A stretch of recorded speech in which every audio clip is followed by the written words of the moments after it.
né en Belgique, ça c'est plutôt bien. Tu es diplômé de l'université de Liège, doublé un peu plus tard de l'INSEAD. Et ton premier job, tu es dans la banque, mon cher Christophe. Tu étais chez qui? Tu faisais quoi? Alors j'étais à la Continental Bank, qui était une banque américaine, et en fait je voulais pas du tout être banquier. Je voulais avoir un job avant mon service militaire parce que bon, j'avais pas le sou, donc il fallait quand même gagner un peu d'argent. Et pendant 8 mois j'ai été banquier, donc j'ai pas vraiment été banquier. Puis après j'ai eu la chance de faire un service militaire dans les commandos de l'air où je me suis beaucoup amusé. Dans les commandos de l'air. Ouais. Et le système bancaire en ce moment, ça souffre un peu. Là, tu penses que les banques américaines sont pas terribles? Ça va contaminer l'Europe ou pas ça? Ou alors on est optimiste et on continue à laisser nos comptes ouverts? Moi j'y comprends plus rien. Ouais, ben nous non plus. Hein. Non, parce que bon, si on répond très rapidement à cette question, on a des Américains qui imposent leur système au monde entier, c'est-à-dire une gouvernance extrêmement stricte, qui sont les premiers à ne pas respecter. C'est-à-dire que, et tant mieux d'ailleurs pour les gens qui avaient de l'argent dans la fameuse banque californienne, Oui. une de nos sociétés en avait d'ailleurs. On a eu la chance de retirer tout avant que ça parte. Mais le gouvernement fédéral a quelque part rassuré le marché en garantissant le remboursement de tous les clients de la banque, alors qu'en Europe, on ne peut pas le faire. Vous savez que vous êtes plafonné à 250 000. Donc, c'est bien de faire des règles qu'on impose à tout le monde, sauf à soi-même. C'est un sujet très d'actualité. À améliorer. Quoi. Alors après la banque, tu passes chez Exxon, donc là tu passes dans le domaine du pétrole. Oui. Ton périmètre, c'était quoi? Tu étais en Belgique, tu étais en Europe? Et alors moi j'ai fait des études financières et je voulais absolument aller dans le commercial. Et voilà, c'est toute ma vie après, c'est ce que j'ai fait. Et donc j'étais responsable de vente de gaz, de pétrole. Et puis dans ces boîtes-là, on tombe beaucoup. J'ai fait du contrôle de gestion. Puis j'ai terminé comme patron marketing des fuel products. Et voilà, puis je suis parti parce que quand on n'est pas ingénieur chimiste dans le pétrole... Oui, on a du mal, on plafonne à un moment donné. Quoi. On plafonne à un moment donné. On peut se passer, nous les Français, du gaz russe ou pas? Oui, évidemment. Mais c'est vrai que c'est une solution de facilité. Mais quand on regarde, moi je ne suis pas de politique, je suis un homme d'affaires, mais que les Allemands se soient mis... C'est pas toujours le cas, mais bon. Oui, mais bon, de s'être mis dans une situation de dépendance telle par rapport au gaz russe, c'est absolument invraisemblable. Invraisemblable. Alors, 1989, bon cher Christophe, tu arrives chez Interbro, donc là au pays de la bière. Un mot sur cette compagnie qui n'est pas forcément très connue du grand public, et pourtant c'est un géant des bulles, pas celle du champagne, hein, celle de la bière. Oui, absolument. Alors Interbrew, c'est la fusion de deux brasseries en Belgique. Stella Artois et Jupiler, c'est des marques qu'on connaît, surtout Stella Artois en France. Et puis le rachat de la BAT, etc., pour devenir le leader mondial qui s'appelle EBI, InBev EBI, qui est le leader mondial dans la bière avec des tonnes de marques dans tous les sens, les plus connus. Moi, j'ai eu la chance de lancer l'EF, qui est L'EF et Hoegaarden. Ça a versé la jeunesse de tous ceux qui ont un peu étudié. Quoi, hein, et Hoegaarden. Alors, je trouve qu'elle n'a plus le même goût. Mais bon, ça c'est un autre débat. Ouais. Alors justement, aujourd'hui, il y a plein de choses qui fleurissent, hein, les chocolatiers, il y a des cavistes aussi, et il y a aussi plein de micro-brasseries. Les micro-brasseries, selon toi, quand tu parles de géants mondiaux, notamment nos amis belges, ça a vraiment une carte à jouer? Ça va marcher encore ou pas? 20% du marché aux États-Unis, et je crois que c'est ce qui donne encore du dynamisme à la bière, parce que la bière perd des parts de marché très importantes. Qui les reprend? Qui les gagne? Les spiritueux. Les spiritueux. Principalement. Ouais. Sauf en Afrique et un peu en Asie, D'accord. où là ça continue à se développer. Mais oui, mais c'est très bien qu'il y ait justement ce qu'on appelle les crafts, c'est-à-dire les produits artisanaux. Et on en trouve partout, même dans le frigo-bar ici à l'hôtel, il y en a. Et je trouve que ça donne une dynamique, et c'est très bien, parce qu'à force de concentrer, puis alors vous savez, aujourd'hui on vit au règne des financiers, ça veut dire qu'il faut toujours rationaliser. Et c'est comme ça que parfois vous avez des produits qui se ressemblent un peu tous. Et tous ces artisans, c'est pour ça que je trouve formidable ce monsieur qui fait des parapluies français faits à la main, qu'on peut broder à la main, etc. Ben oui, avec voilà. Moi, je dis que c'est l'avenir. En Normandie. Voilà. L'avenir, c'est de retourner. Voilà. Oui, il y a beaucoup de gens qui ouvrent le parapluie, c'est vrai. Et en plus en Made in France. Quoi, alors ensuite, en 1997, tu vas atteindre l'un de tes nirvana professionnels. Tu rentres au sein du groupe LVMH et tu vas diriger cette belle maison NC. C'était créé quand NC? En 1785 65, tu vois, j'ai même oublié, c'est loin. La stéréo, c'est le fiston, Maxime. Oui, c'est Maxime. 1765. Quelques années d'écart. Rapidement, c'est le capitaine NC, irlandais, qui combat dans les armées du roi de France contre les Anglais, évidemment, et qui, quand il est démobilisé, va en Charente et ouvre la maison NC, donc fait du négoce d'eau de vie. Et c'est comme ça que la maison est née en 1765. Voilà. Et alors, le Cognac, d'abord, il y a une très jolie maison à Cognac, hein, une demeure magnifique qui donne sur la Charente, c'est ça? C'est le comment dirait, le château de Bagnolet. C'est pas la porte de Bagnolet, mais il s'appelle en effet le château de Bagnolet. C'est un peu différent, quoi. C'est très beau, cette maison un peu coloniale, c'est très sympa. Et oui, et d'ailleurs c'est surprenant en pleine Charente de trouver un Oui. côté colonial. Je pense qu'il y a encore une histoire de femme peut-être là-dessous. Hein. Oui, la réponse Vous est n'en oui. sais rien, j'étais pas là. Alors dis-moi, le cognac, pourquoi est-ce qu'on en boit partout dans le monde, sauf en France? Est-ce que le cliché de feu de cheminée, du labrador, de la belle-mère, ça a flingué le cognac, ça ou pas? Alors, le général de Gaulle a essayé d'introduire la Finano, comme tu le sais. On a essayé, moi j'ai essayé au début de relancer le cognac avec un produit qui s'appelait Pure White. Oui, C'était une bien bouteille sûr. un peu moderne, etc. Whisky, Que- copié un peu, voilà, qu'on ouais. pouvait mixer, etc. Mais la France est un marché de whisky. De whisky depuis la Seconde Guerre mondiale. Le premier pays d'ailleurs. Par tête d'habitant, je pense Par qu'on tête doit pas être loin. d'habitant, on est dans les. Oui, je crois qu'on est le premier, c'est ça, absolument. Et donc, en France, on boit du whisky, on boit pas du cognac. Grâce au ciel, on exporte beaucoup. Ouais. Et comme on sait, moi aussi, je suis petit vigneron. C'est plus facile. Enfin, c'est très difficile de vendre son produit, mais quand on le vend à l'étranger, on a des marges beaucoup plus intéressantes. Alors Donc- 2001, tu deviens le patron de Moët Hennessy, donc l'ensemble de l'activité vin et spiritueux du groupe, avec des marques, des fleurons. Quoi. Tu veux peut-être rappeler quelques marques du groupe, là, ce qu'il y a. Oui, on a oui, Dom Pérignon, ça c'est ma marque favorite. Dom Pérignon, Moët et Chandon, Clicquot, Krug, Ruinart, Glenmorangie, Hennessy, puis toutes les marques de vin comme Claudibet, comme Cheval Blanc, comme Iquem. Le petit vin de comptoir, quoi. Ouais, ouais. Non, mais il y a aussi des pinots noirs en Australie qu'on a plantés, ou on a planté aussi des vignobles en Chine. Bon, là, le vin chinois, c'est quand même 225, 250, peut-être un peu plus maintenant. 250 $, oui, la bouteille. Mais $250 la bouteille oui, pour un vin chinois. oui, qui a été élaboré par Jean-Guillaume Prat, qui bien a sûr. fait Cause des Surmuels, qui était chez Lafite encore récemment, et qui est un Cabernet Sauvignon avec une petite touche de Merlot qui est absolument exceptionnel. Et les marchés comme l'Inde par exemple, ou le Brésil, en termes de production et de consommation, ça donne quoi, Christophe? Alors, l'Inde, c'est un marché très compliqué parce que bon, il y a un État fédéral et puis il y a les provinces. Donc, on peut avoir les taxes sont extrêmement élevées sur l'alcool, extrêmement élevées. Et lorsque les taxes baissent au niveau fédéral, les provinces augmentent. Donc, moi, l'Inde, c'est un pays très, très, très, très compliqué. Attention, quoi. Oui, honnêtement, oui. Par contre, je suis vraiment très, très amateur de la Chine, qui est un pays qui apprend très vite et qui a une culture très importante, même dans le vin. Alors, pendant 20 ans, mon cher Christophe, tu as été l'un des très proches de celui qui est aujourd'hui l'homme le plus riche du monde. Il n'était pas à l'époque. Oui, mais il l'est aujourd'hui. Et alors, c'est quoi le management d'un garçon qui va devenir l'homme le plus riche du monde? Tout en douceur, tout en délicatesse? Non, c'est un homme. Non, mais c'est une question. Non, mais c'est une très bonne question. C'est-à-dire que moi, je pense que les gens ne le connaissent pas vraiment. Moi j'ai passé, franchement, 20 ans. Quoi.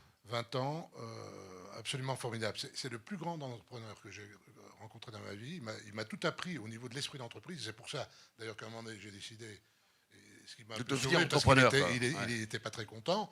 Et donc, je dis, mais c'est vous qui m'avez mis le virus dans le sang. J'ai envie d'avoir mes propres affaires. Donc, c'est un homme qui a beaucoup d'humour. Mais s'il y a beaucoup de monde, bon, il va être un peu méfiant. Bah, vous imaginez, dès qu'il arrive, il y a 200 personnes qui veulent lui demander quelque chose. C'est horrible. Et franchement, bon, je n'ai pas de raison de phagocyté, j'y suis plus. Mais vraiment, c'est un homme absolument exceptionnel. Vous avez l'impression, j'ai caricaturé une réunion avec lui, vous rentrez, il n'y a pas de qualification, il n'y a pas d'essai, vous rentrez directement dans la course, dans un Grand Prix de Formule 1, et vous devez être à fond quasiment tout le temps et pas louper le virage. Voilà, mais c'est passionnant, parce que c'est formatif. Et au contraire de ce qu'on raconte, il tolère l'erreur, pas souvent, mais bon, voilà. L'important, c'est de gagner. On va se tromper une demi-fois. Et donc ça a duré 20 ans. 20 ans, oui. Et alors, quelle est la marge sur le Cognac Hennessy? Parce que moi, je me dis quand même, quand on voit vos grandes cuvées qui sont vendues, c'est quoi? C'est 95%, 98%? Parce Non, que mais c'est comme... pour devenir l'homme le plus riche du monde, il faut quand même des grosses marges, non? Non, bon d'abord... Oui, la réponse est oui. C'est que la marge opérationnelle sur Hennessy, et d'ailleurs sur Moët Hennessy, on ne donne pas les chiffres en général, Non. mais sur Moët Hennessy, on est à plus de 30%. Donc ça veut dire, maintenant dans le vin, on sait très bien que produire je suis un petit vigneron, je connais exactement mon prix de revient. Mon prix de revient. Mais le prix de revient d'un grand cru n'est pas beaucoup plus élevé. Ce qui fait la différence, c'est le packaging, le bouchon. Le prix de vente, quoi. Et puis alors, évidemment, la valeur de la propriété en elle-même. C'est sûr que mon petit Montaigne Saint-Émilion On va en parler tout à l'heure. n'a pas la même valeur que Pétrus. On va t'aider. 2017, donc tu quittes le groupe. Oui. T'as été viré ou t'es parti tout seul? Non, je suis parti tout seul. Et ça a été compliqué parce que ça a pris 2 ans pour partir, le temps de trouver un remplaçant. Mais j'avais toujours dit, je voulais pas suivre l'exemple d'un très grand ami qui était Yves Carcel, le patron de Vuitton. J'avais toujours dit, Grand ouais, monsieur. voilà, c'était Louis Vuitton, moi j'étais Moitensi. Petite Et, parenthèse, mais je me souviens d'Yves, donc patron de Vuitton. Là, en parlant de marge, c'est quand même des belles oui, marges aussi. Hein, bon. Et lui, il avait acheté un petit vignoble du côté de oui, Pézenas. absolument. Et c'était extraordinaire de voir ce monsieur qui se passionnait quand il vendait des trucs très très chers. Et il vendait son vin à 4,40 €. Ouais, Il avait absolument. la même passion pour vous vendre son vin à Ouais. 4,40 €. Beaucoup d'élégance, un grand monsieur. Ouais. Voilà, Il nous a exactement. quittés. Et donc, bon, j'avais dit que je partirais vers 59, 60 ans, ce que j'ai fait pour créer mon family office. Alors, t'es parti, t'es devenu entrepreneur. Oui, Alors, il y en a qui sont partis sur les bancs de l'école pour devenir vigneron. Toi, t'es devenu entrepreneur à 60 ans. Donc, t'es parti du côté de Monaco, d'où le thym à lait. oui. Bon, donc, je suis d'abord parti à Londres, puis aux États-Unis. Mais enfin, Bon. je suis résident monégasque depuis 12 ans. Et alors, t'as mis des sous dans des startups. Et Oui. notamment une qui a un rapport avec le vin qui cartonne, quoi. Alors, quand on investit, on est très sévère avec soi-même, hein. C'est-à-dire que, oui, on a 50 millions d'utilisateurs avec Vivino. Donc, ça Donc, s'appelle Vivino. Hein. Vivino, c'est une très grande Qui communauté. connaît Vivino? Ah, c'est pas mal, quand Merci même. beaucoup. Eh. Alors, en fait, Vivino, On fait une petite quête au profit de si, Christophe. si je dois décrire Vivino en deux mots, c'est un outil. Ce n'est pas fait pour vendre des grands crus.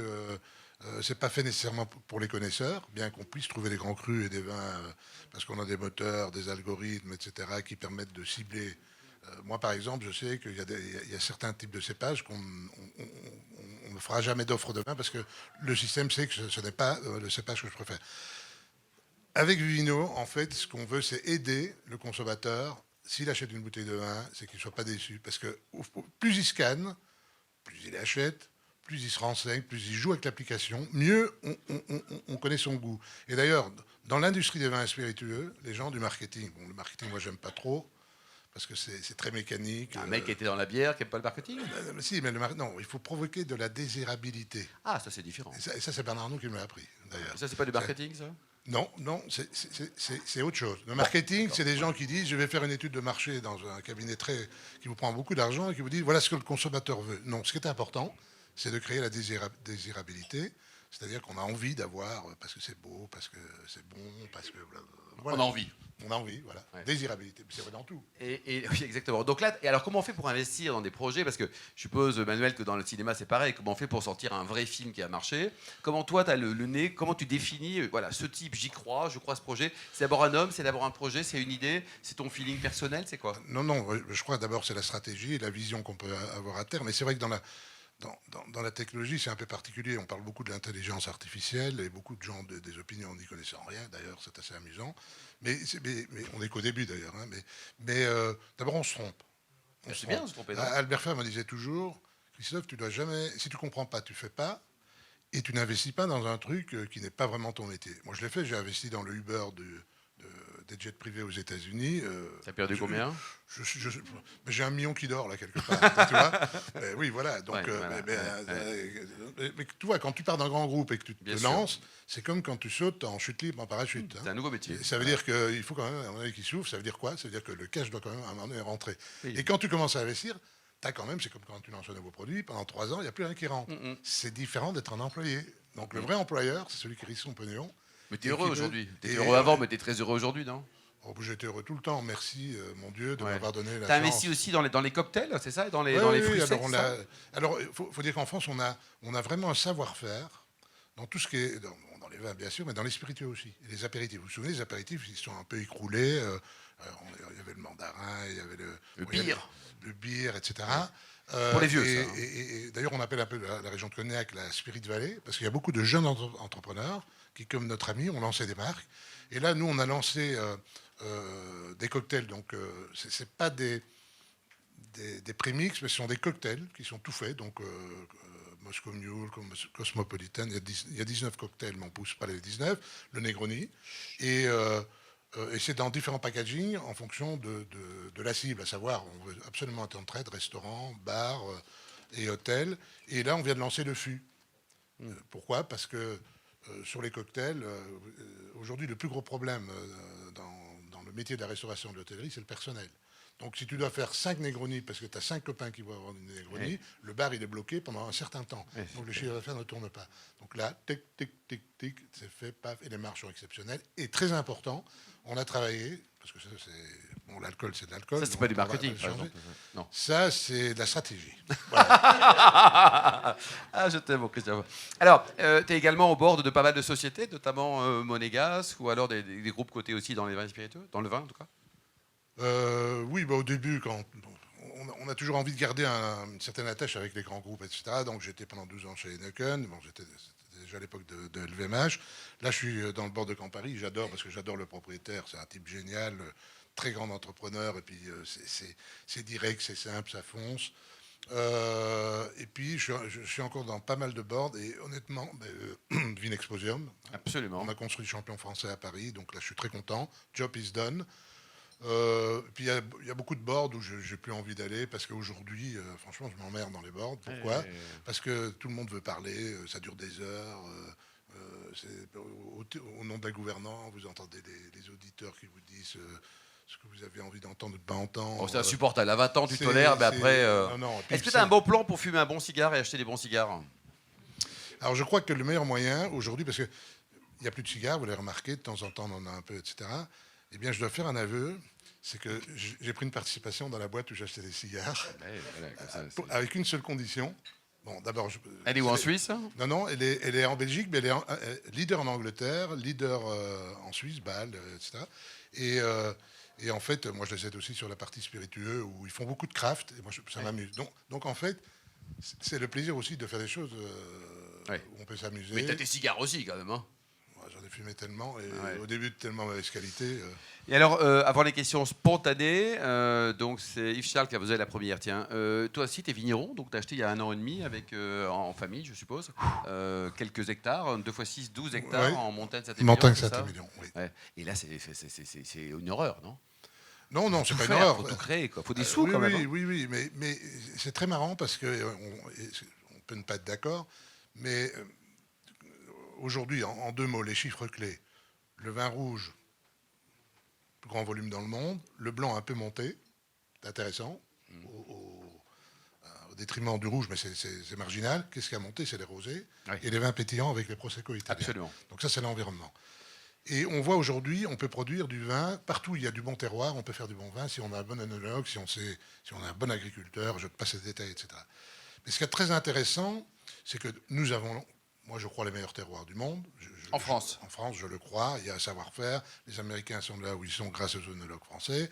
Les Chinois auront le plus grand vignoble du monde et vont faire du très bon vin, très probablement grâce aux œnologues français et italiens et peut-être espagnols aussi, mais d'abord français. Donc on a un atout formidable. Par contre, on a un handicap terrible. Vous savez, en France, on interdit tout. Bon, voilà, on fait des règlements, boum, boum. Papier partout, là. Alors, je ne vais pas nommer l'IN, non, je ne vais pas le dire. Mais ils font tellement de trucs qui empêchent. Bon, vous les plantez, il faut attendre 5 ans pour planter, parfois 10 ans. Aux États-Unis, vous les plantez, vous plantez. Ça, c'est l'esprit d'entreprise. Donc, et nous perdons des parts de marché depuis 20 ans de manière très significative. Alors que le point positif, c'est que dans la balance commerciale française, après l'aéronautique, ce sont les vins spiritueux qui contribuent le plus à la balance. Donc on a un atout, mais c'est vaste problème, hein, vaste problème. On a un président qui aime le vin déjà et qui le dit. Oui, absolument. Il aime le vin ça a changé. Et la chasse.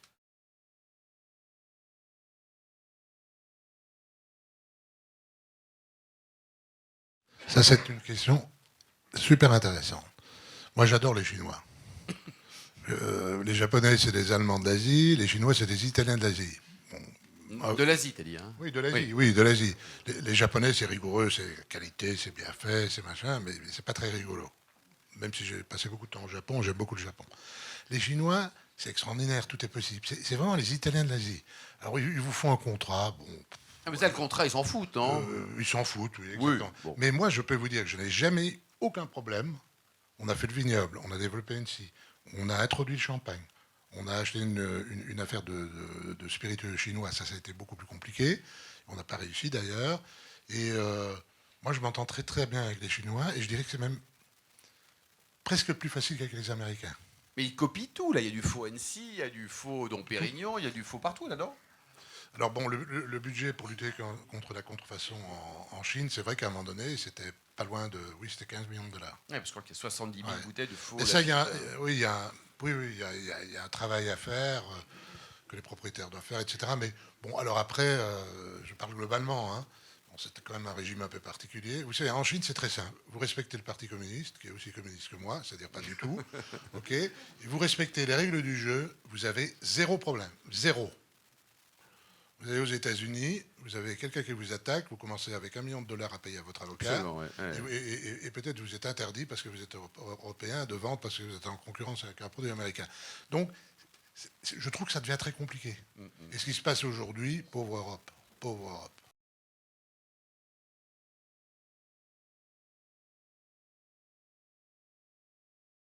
Je disais toujours, moi j'ai l'impression d'être Tito, c'est-à-dire que d'avoir rassemblé, de créer la Yougoslavie dans les vins spiritueux, c'est-à-dire de rassembler les Croates, les Serbes, les machins. Alors ça se tapait dessus, vous imaginez même pas. Donc c'était très compliqué. Mais à un moment donné, on a beaucoup discuté. J'avais une vision qui était importante, qui était, on a la chance d'avoir hérité de grandes marques comme Dom Pérignon, NC. On les a pas créées, on en a hérité. Donc l'objectif, c'est pas d'être moderne, c'est d'être contemporain, c'est-à-dire de traverser les siècles en essayant d'améliorer le positionnement de la marque. Bon, donc les maisons, les marques, c'est assez simple. Moi, la vision que j'avais, c'est de créer un des réseaux de distribution les plus puissants au monde. Il y en a 3, Pernod Ricard, enfin Diageo, Pernod Ricard, et maintenant il y a nous. Et la valorisation du réseau de distribution, aujourd'hui dans Moët Hennessy, on parle en milliards. Et on est parti avec justement une fédération. Il y avait Moët Chandon qui avait son réseau, Clicquot avait son réseau, etc. Et alors malheureusement, il faut expliquer, mais à un moment donné, il faut décider. Et on a décidé de fusionner tous les réseaux de distribution. Bon, il y a des gens qui n'ont pas accepté. Très honnêtement, je les ai virés. Parce qu'à un moment donné, quand la majorité veut, on y va, on va gagner, etc., on l'a fait. Et je les ai revus, on s'entend très bien, etc. Quand je dis virer, le terme un peu fort. Mais pour moi, ce qui est très important, c'est écouter, décider et agir. Maximum 5%, réfléchir, stratégie. Quand on voit clair, hein, il y a des moments, c'est plus de temps. Mais quand on voit, et c'est pas très compliqué, on ne construit pas des fusées, hein, d'accord. Mais une fois qu'on a une stratégie et qu'on a embarqué tout le monde et que tout le monde a envie d'y aller, on y va à fond, on prend la colline, on discute que quand on a pris la colline. Et c'est comme ça qu'on a fait, mais avec aussi, et je terminerai là-dessus, un mode de management qui est la décentralisation. C'est-à-dire, mais la décentralisation, ça veut dire, on est d'accord sur la stratégie. Si tu le fais en 5 heures, 3 heures, 40 heures, mais il y a une limite quand même, on se comprend. C'est ton problème. On peut échouer une fois, mais pas 2 ou 3 fois. Ça, c'était une règle qu'on avait dans le groupe. Et ça marche très bien, parce que les gens y vont, ils sont motivés, et surtout récompenser le succès. Récompenser le succès. Ça, c'est très important. Et c'est un peu ce qui manque aujourd'hui, je ne parle pas de la France, un peu en Europe, dans certains pays, c'est que les gens ont perdu espoir. Et ce qu'il faut, c'est redonner de l'espoir aux gens. Et quand vous motivez les gens, tout est possible. Voilà.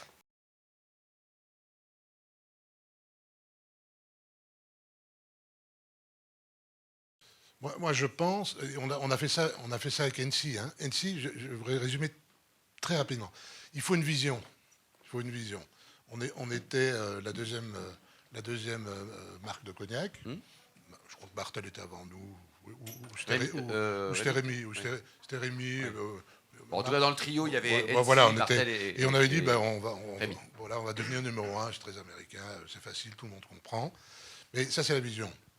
Et la stratégie, c'est quoi? C'est comment on fait. Et la stratégie, c'est très simple. On a travaillé sur 2 axes. Deux. Il n'y a pas de raison qu'on ne boive pas du cognac, avec modération.